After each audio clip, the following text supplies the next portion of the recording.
New Thought Media Network. We are a global broadcast network of positive music, media, and entertainment, inspiring humanity's evolution along the journey of enlightenment and creating a world of love, peace, empowerment, and prosperity for all. New Thought Media Network. Positively inspiring.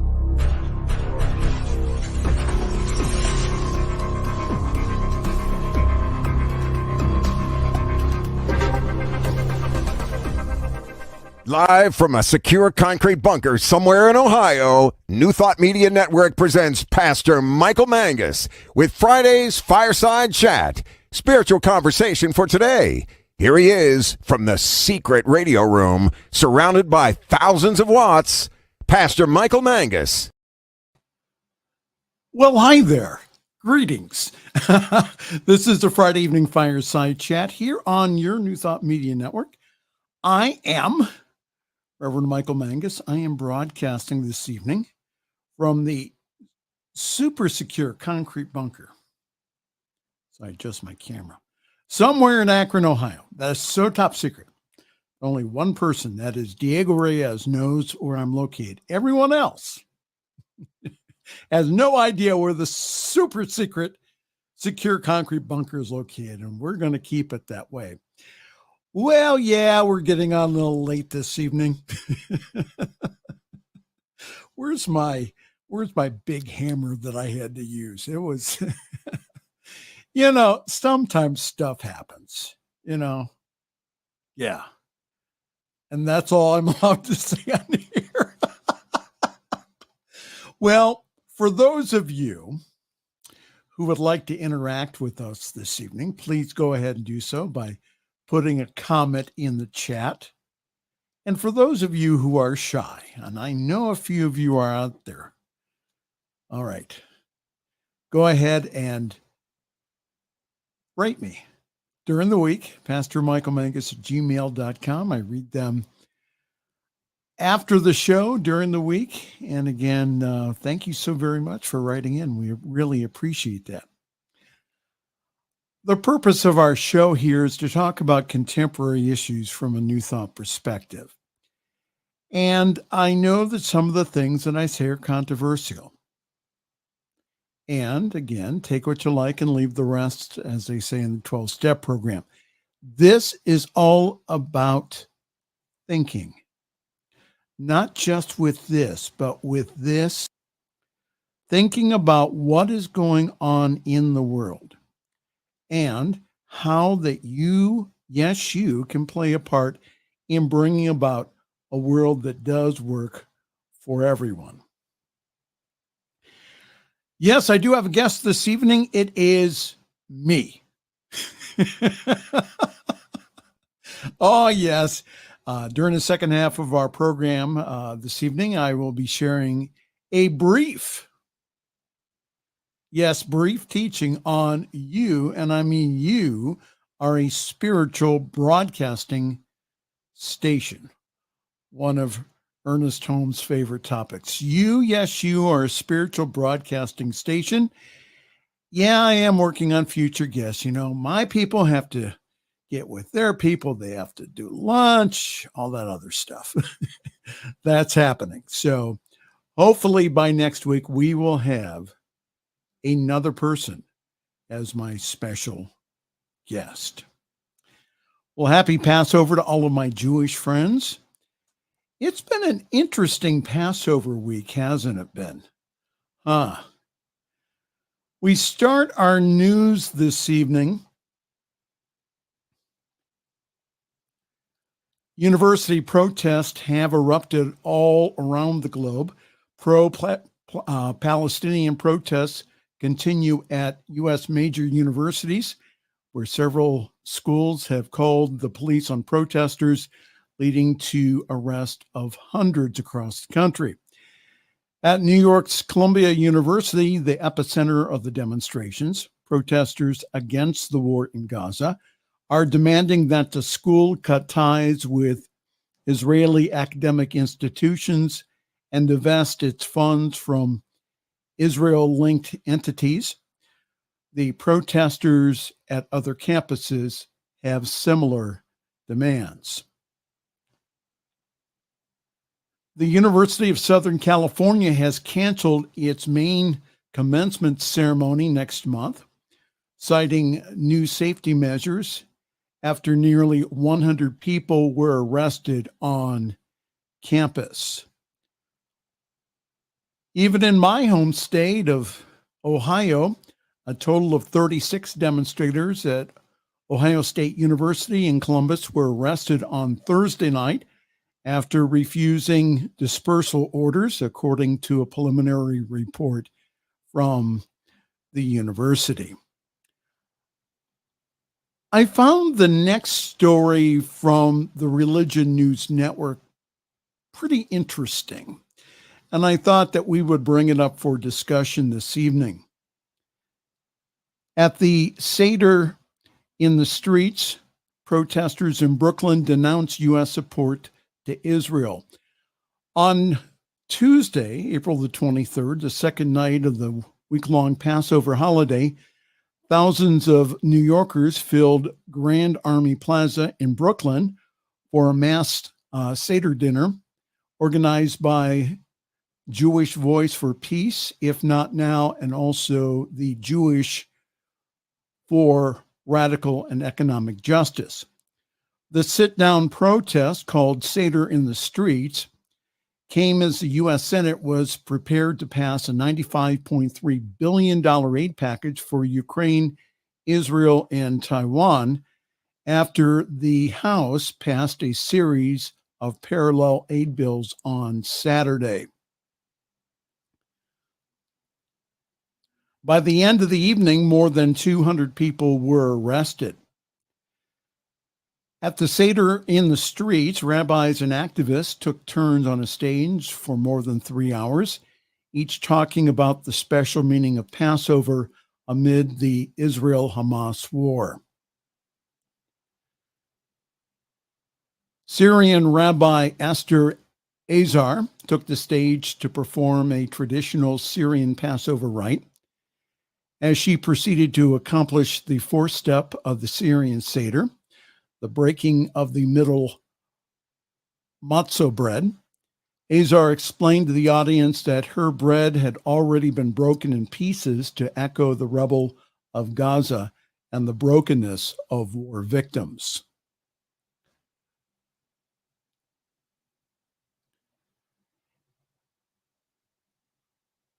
As the event wrapped up and the message, "Stop Arming Israel," was projected on the front of the Brooklyn Library, the crowd received the news that the Senate aid package had been approved. Eva Borgwartz, a national spokesperson for If Not Now, who attended the rally, charged political figures like Chuck Schumer with hypocrisy, pointing out that they have criticized the Israeli government's tactics in the current war, but still have voted for the aid bill. The senator, said Ava, the senator a couple of weeks ago had some extremely harsh words for the Netanyahu government and said that Netanyahu was unfit to rule. And yet yesterday, he pushed the Senate to send billions of dollars of weapons funding directly to the Netanyahu government.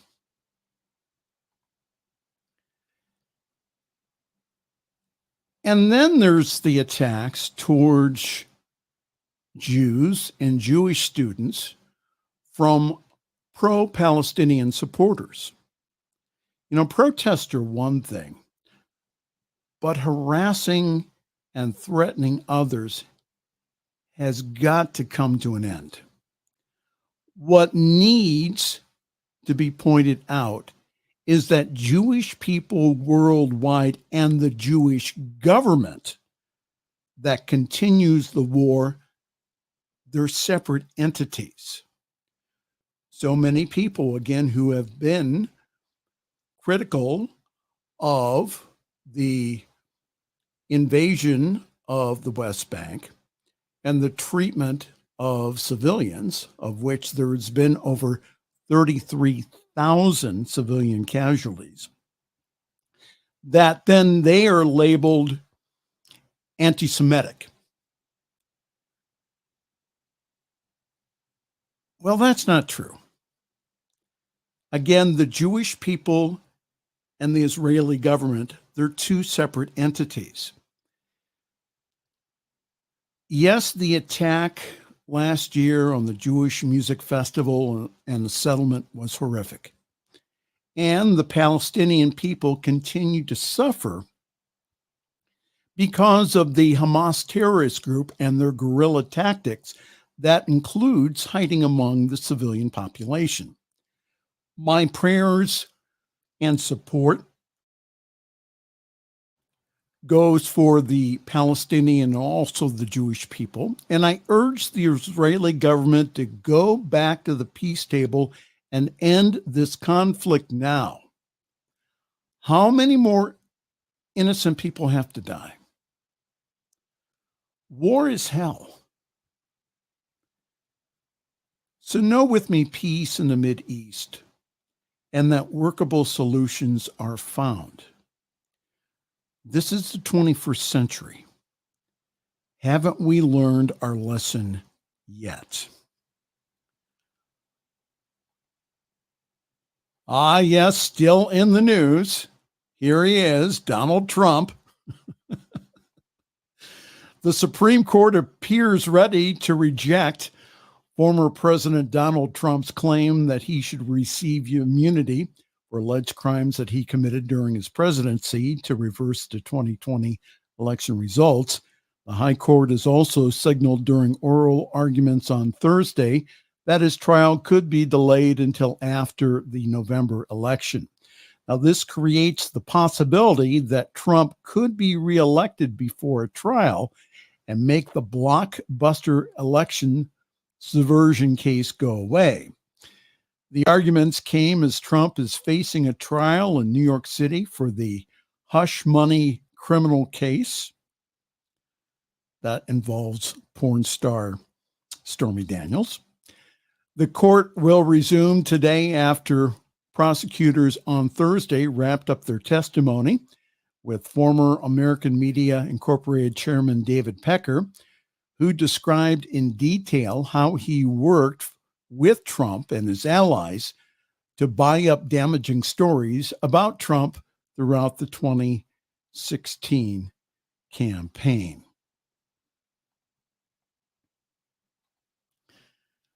Continue to pray for the United States and for divine right order, divine right action, justice, and peace. The news about 45 can get overwhelming at times. I get that. However, we as individuals who are spiritually aware can continue to pray for and get out in November to vote your values. Vote your values. What confounds me is this: that devout Christians are going against their long-held values to vote for someone who doesn't even care about them individually or collectively. 45 doesn't care about them at all. And as I have said in previous broadcasts, that there is nothing Christian about Christian nationalism. There's nothing Hindu about Hindu nationalism, as we're seeing played out in India. Both movements are about power and not about what Jesus or the great Hindu sages taught. Well, if you're wondering what you've stumbled onto this evening, this is the Friday evening fireside chat here on your New Thought Media Network. I am Reverend Michael Mangus, and we're quickly going through the news this evening. Let's see who has commented.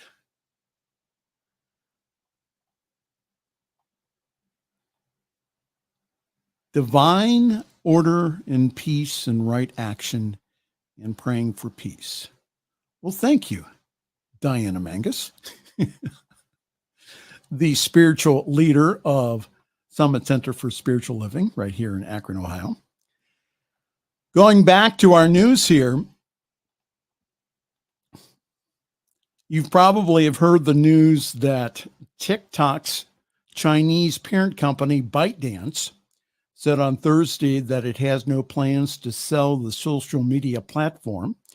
Its first official response on the issue since President Joe Biden signed a bill that could lead to a nationwide ban of the popular app.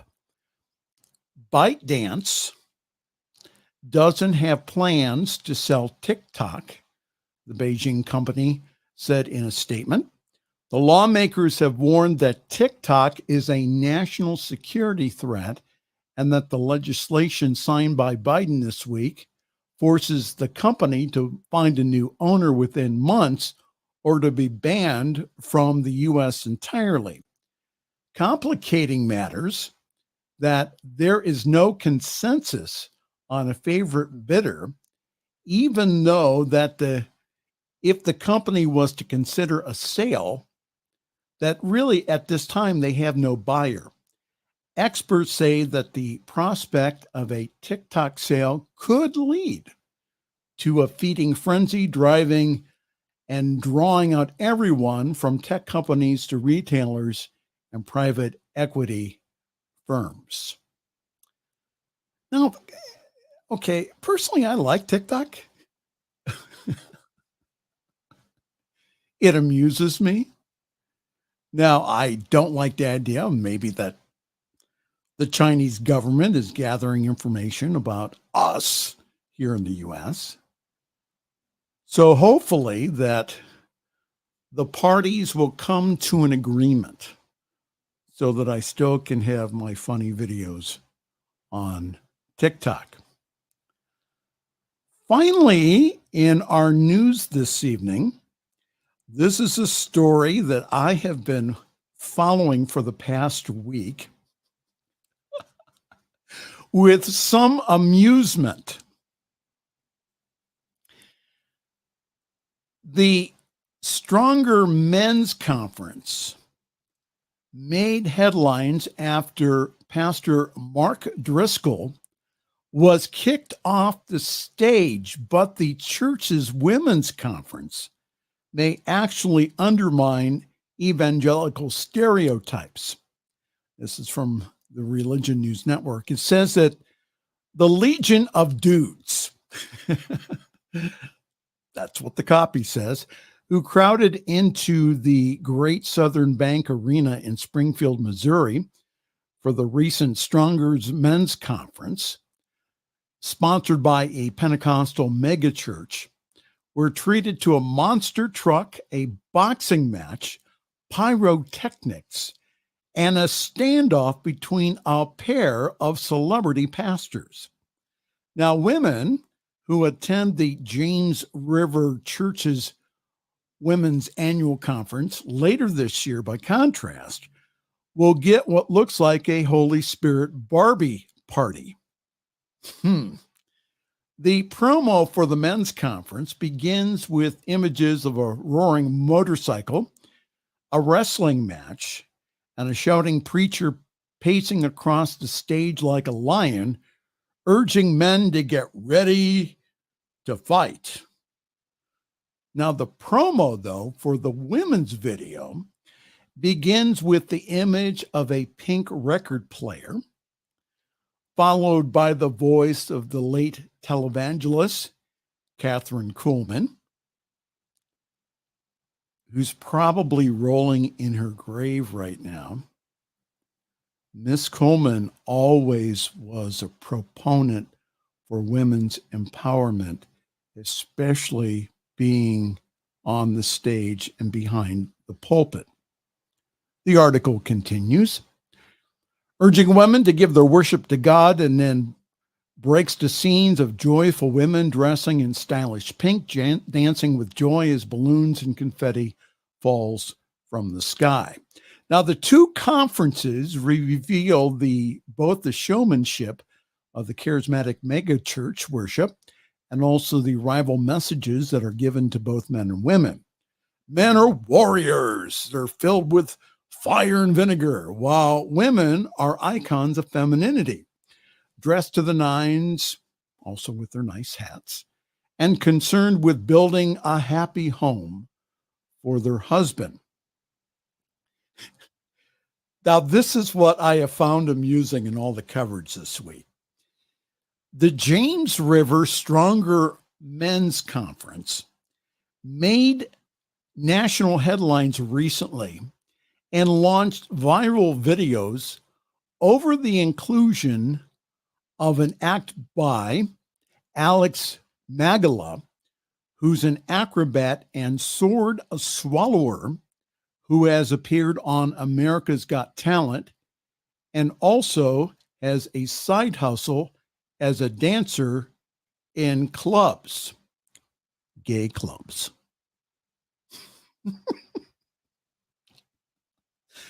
I can't make this stuff up.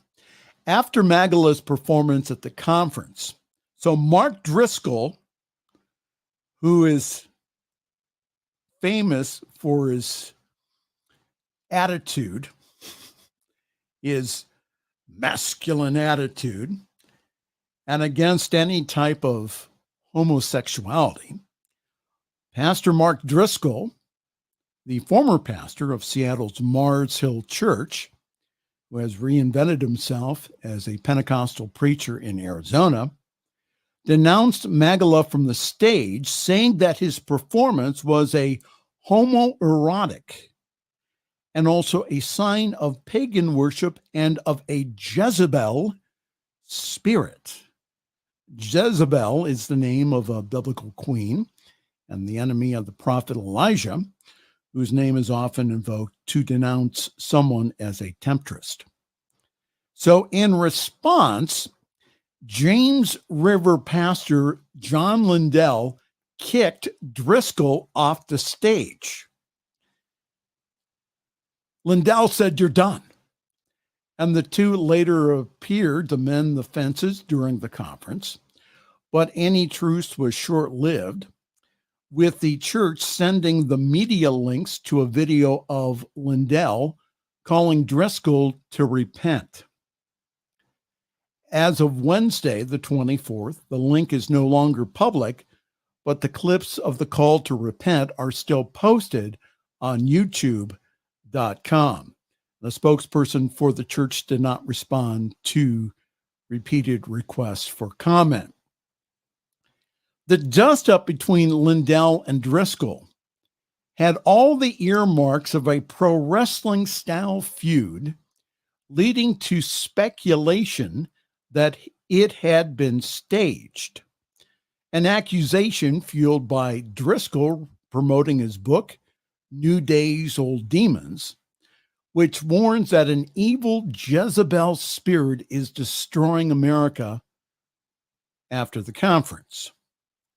Now, Driscoll, who was once accused of paying his way onto the New York Times bestseller list and also crashed a John MacArthur conference to promote another of his books, is known for preaching about hypermasculinity and his willingness to criticize fellow pastors. Scholar and author Jessica Johnson is among those who are skeptical of the controversy over Driscoll's appearance at the Stronger Men's Conference. Knowing that Driscoll is the promotional master that he is, it's just that he had very much of a wrestling kind of feel to this bit where the whole thing was staged, said Johnson, who's the author of, now get this, Biblical Porn, a study of Driscoll's former evangelical empire in the now defunct Mars Hill Church in Seattle.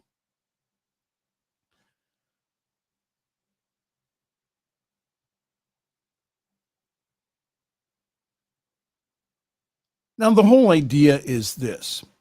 So the Strong Man's Conference, or the Strong Men's Conference, again, has this masculine feel. Now listen to this about the women's conference that's going to be held, I think, at the same arena coming this fall. So evangelical author and Bible teacher Hannah Anderson sees something more than in the James River Design for Life Women's Conference and meets the eye. The video for the conference, much like the recent Barbie summer blockbuster movie that satirized gender roles, may be about empowering women, not limiting them, she argues. So Anderson points out that James River Church, which hosts both conferences, is an Assemblies of God congregation with a female co-pastor and has featured women preachers in the past, unlike other evangelical churches like those of the Southern Baptist Convention, which bans women pastors.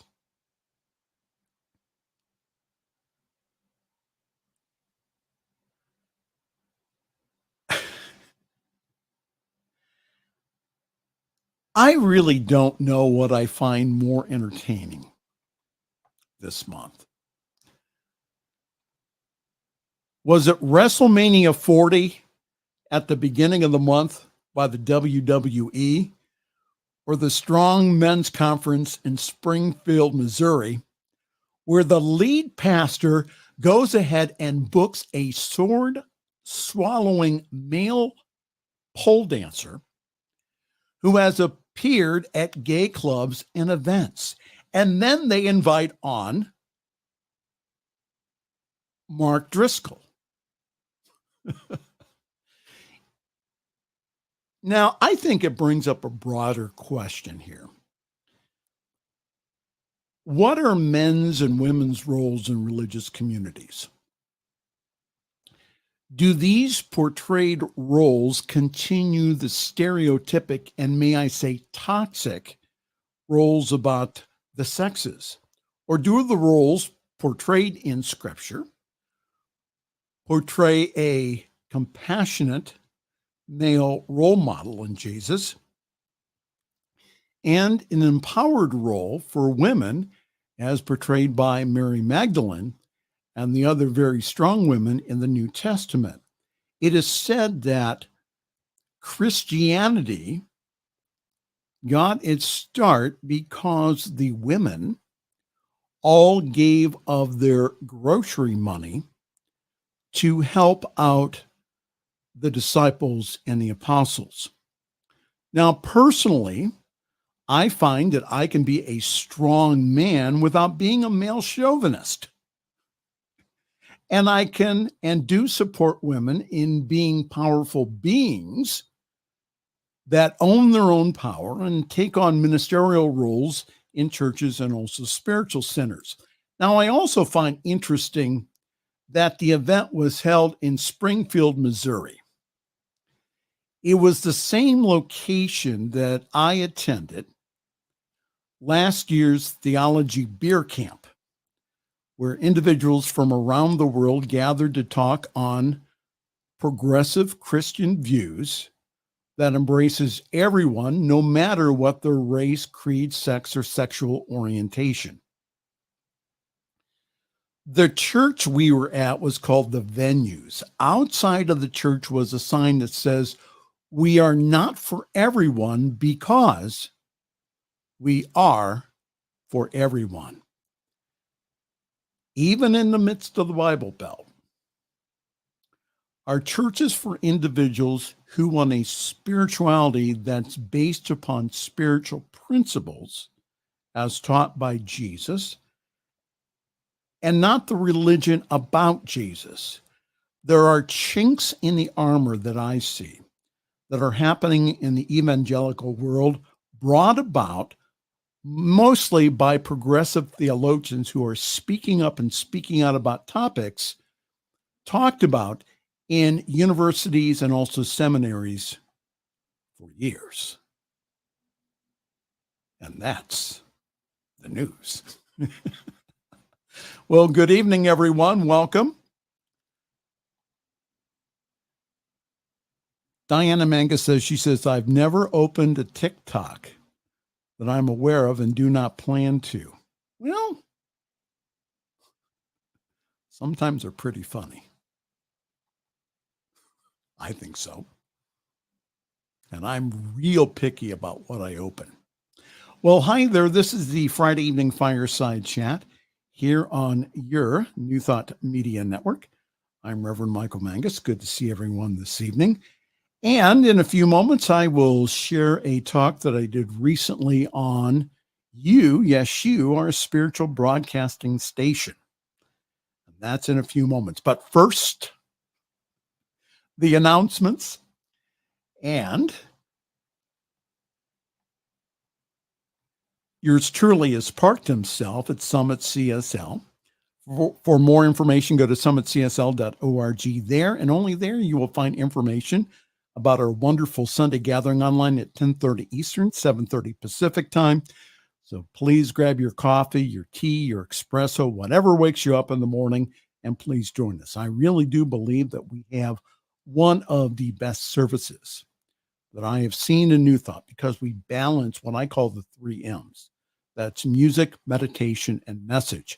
And this Sunday, we will have speaking our music director, the Reverend John Miller, with a great message, like always. Go to www.summitcsl.org for more information on how to join our Zoom call, and our services are also simulcast on the Summit Spiritual Center of Akron Facebook page, and our Facebook page also has past broadcast of the Fireside Chat and yours truly when he is praying on the New Thought Media Network. All right. So we're going to go take a quick break, and then we'll be right back. Again, this is the Friday evening Fireside Chat here on your, and I mean your, New Thought Media Network.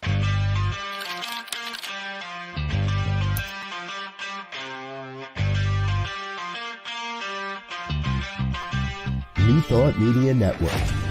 We are a global broadcast network of positive music, media, and entertainment, inspiring humanity's evolution along the journey of enlightenment and creating a world of love, peace, empowerment, and prosperity for all.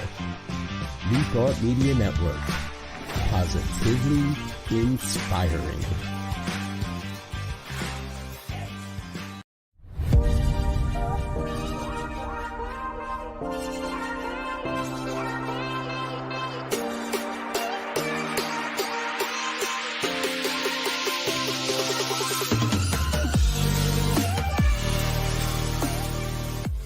Please help us say thank you to our organizational sponsors, including the Hefferland Foundation, Affiliated New Thought Network, International New Thought Alliance, Science of Mind Archives and Library Foundation, Center for Spiritual Living Denver, Center for Spiritual Living Midtown, New Thought Philadelphia, Planned Happiness Institute, Summit Center for Spiritual Living, One Heart Retreats, Center for Spiritual Living on the Lake, Unity Kitchener, Unity Spiritual Center, Ottawa, Om Center for Spiritual Living, Satya Center, Begin Within Ministries, Center for Spiritual Living North Jersey, Unity of Savannah, and the Center for Spiritual Living Seattle, as well as all of our individual donors. Thank you for being part of the New Thought Media Network. Please like, share, and subscribe. New Thought Media Network. Positively inspiring. The views and opinions expressed by Pastor Michael Mangus are generally right. However, they are his own and do not reflect the views and opinions of New Thought Media Network, Centers for Spiritual Living, or any other person living or dead. As they say in the 12-Step Recovery Program, take what you like and leave the rest. Here again is Pastor Michael. And I thought, instead of a guest this evening, that I would share a little bit from one of my favorite talks that came from the pen of Dr. Ernest Holmes, and that is, you are a spiritual broadcasting station. You, yes, you, are a spiritual broadcasting station. Dr. Ernest Holmes, the founder of the Science of Mind and Spirit, wrote this. He says, did you ever stop to think that you are a spiritual and mental broadcasting station and that messages are going out from you in all directions, and perhaps even when you're asleep? Messages that have an influence on your environment and the people around you. And since everything moves in circles, the message that you broadcast will come back to you.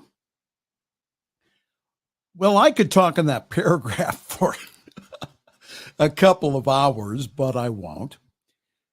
Did you ever think that you are broadcasting to the world through your consciousness, both conscious and subconscious minds? Have you ever thought about that?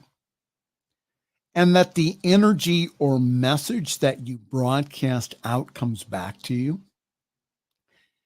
Now, it is true that we as human beings are both transmitters and receivers of energy that we are putting out to the universe.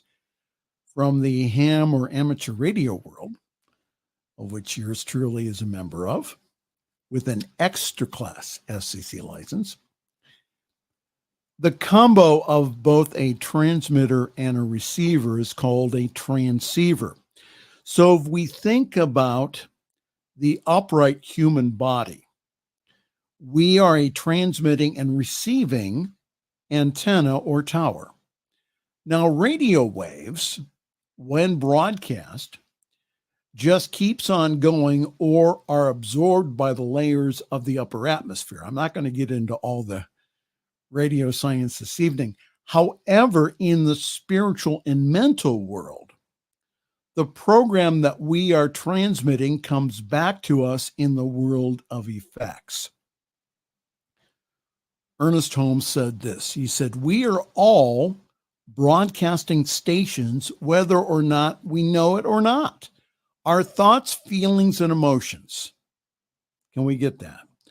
Our thoughts, feelings, and emotions, our faiths and our fears tend to make an imprint on our environment. We are also receiving sets, but it does not follow that we must tune into every program that's being broadcast. Do we understand that?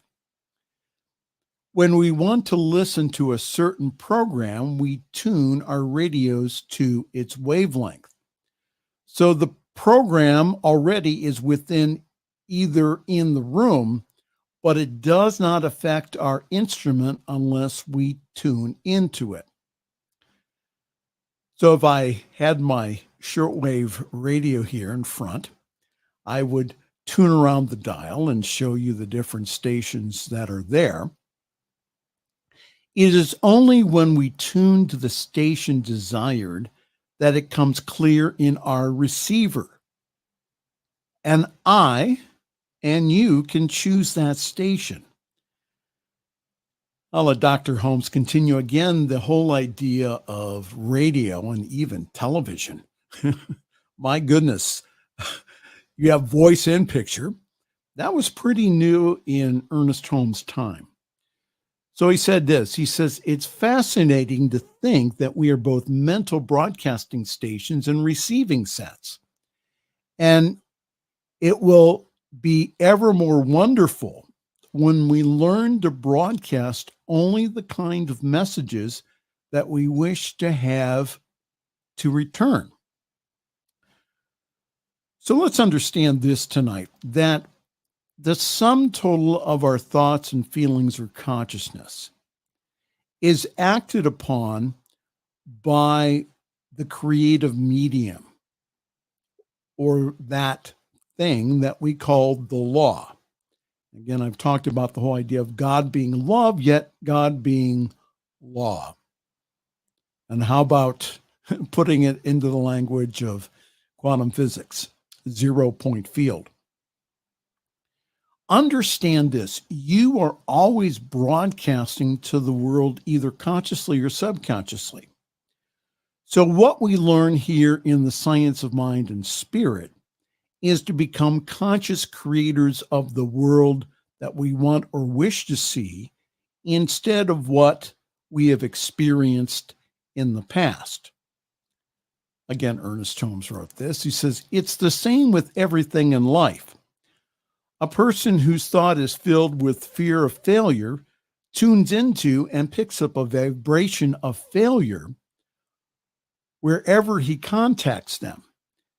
And to his own negative thought, there is added a great mass of negative thought, until finally it seems that the only thing that he can think about or she can think about is failure. In a way, both his will and his imagination becomes hypnotized because he is tuning in to so much negation. Again, Holmes goes on, he says, when a person's mind is upset, disturbed, and unhappy, all he mentally hears is discord, because his inner ear is listening to continuous turmoil. So I ask you the question, how do you see the world? Do you see the world through rose-colored glasses or a slightly tinted pear that notices good in the world? Or do you see everything around you in dark glasses? It's all in how we see the world. That will affect how we view the world. Do we think things are getting better, or are they going to hell in a handbasket? It's all in how we think about the world around us. Ernest Holmes continues, he said, conversely, a person whose thought is filled with the ideas of success, who has faith and confidence in himself and what he is doing, will tune in to the successful thoughts around him, the thoughts of faith and optimism and happy expectancy. And it says we should decide, you and I, should decide to think on the affirmative side of life, or accentuate the positive and eliminate the negative. In doing so, what happens is we make up our minds that we are not going to receive the criticism or the negative state or the animosity of anyone. And again, we must make up our minds that we are going to live on the positive side of life. And what people may say or think about you is really none of your business. We make a conscious choice that we will live in heaven and not in hell. And again, that is our choice. So please don't dwell on or read things that continually make you bad. The reason I point out the news is because it's the tendency of people in this teaching, in New Thought and other positive spiritual teachings, to ignore the news completely. And I'm not saying do that. I'm saying let's look at the news as our prayer list.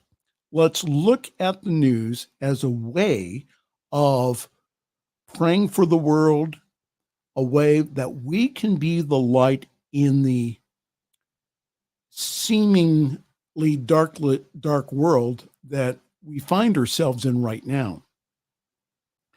So watching CNN all day long will give you a distorted view of the world. Just don't watch the news before bedtime. You don't want your subconscious to be dwelling on the negative all night long. Again, the news is based upon, especially the broadcast news, is based upon selling advertising. That's the basis for the broadcast news. So, again, I'm not saying not watch the news. I'm just saying don't watch it before bedtime. So if you don't like your life, change the program inside to what you want to broadcast to the world. But Michael, you may ask, how can I tell what I'm putting into the creative field or the law? Now, here's the secret here. It is by what you are feeling that you can tell. I'm not telling you that you do not have permission to feel bad, because sometimes that's helpful. I'm just sharing with you not to dwell in the swamp of negative feelings. The reason to experience our feelings is so that we can get out of them, so that we don't put a Band-Aid of spirituality over our hurts. Because again, what's buried alive will continue to live. There's other things that you can focus on besides the condition. So Paul wrote in his letter to Philippi, to the Philippians, he said, "Finally, brethren, whatsoever things are true, whatsoever things are noble, whatever things are just, whatever things are pure, whatever things are lovely, whatever things are of good report, if there's any virtue, and if there's anything praiseworthy, meditate on these things." Holmes said this. He said, "Let us find a new wavelength for our mental instruments. And as surely as we do this, then we shall begin to broadcast on this wavelength. We shall discover that we are not only helping ourselves, but we are helping everyone around us. Let us tune our mental instruments to success and happiness, to the idea of physical wholeness, and above everything else, to the comforting thought that there is love in the universe, by which its very presence dissolves all hate. There is a faith that neutralizes all fear, and there's a confidence that brushes aside every doubt." So God never deserts us. And we shall never have to convince God to be good. All we need to do is this, to reverse our whole mental and spiritual outlook on life. And then the miracle will take place, because what goes out must return. Now, this is simple, but sometimes not very easy. However, as you shift your focus here, by using what we teach here on this network, things will become easier for you because you have shifted the inner focus. Seeing is not believing. Reverse that. It's believing first. Then you will see a better outcome.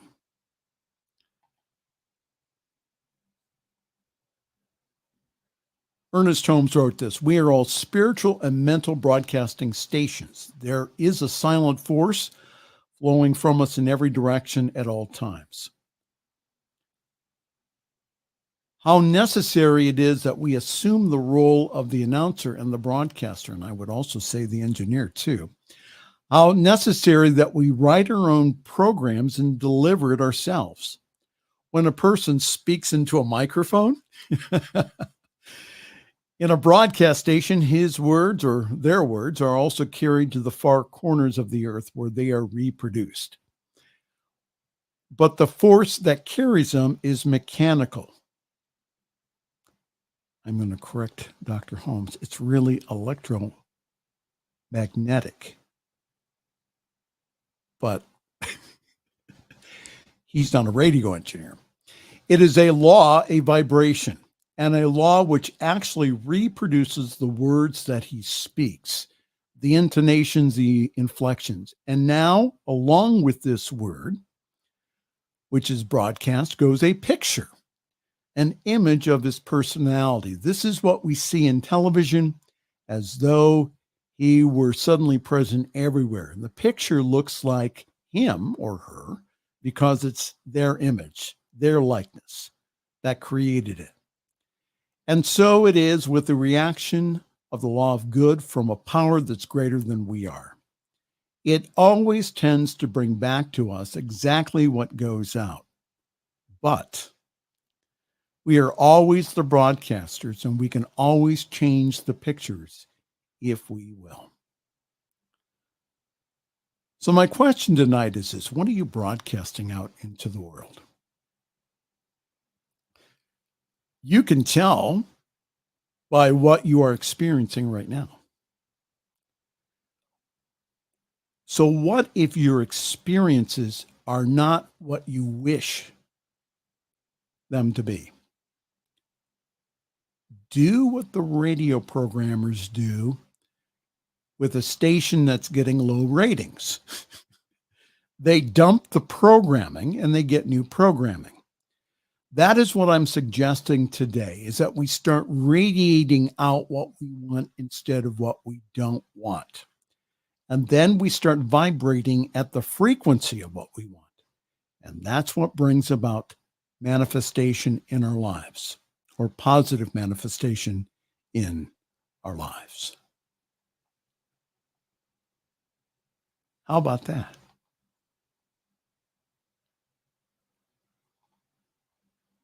There's that Diana Mangus again. As we are aware of our thoughts and actions, if we realize that every thought and action has a consequence, I declare peace, love, harmony in my thoughts and actions are improving not only my world, but also in others. Amen, Michael. Good show. So how much am I going to have to pay you for that, Diana?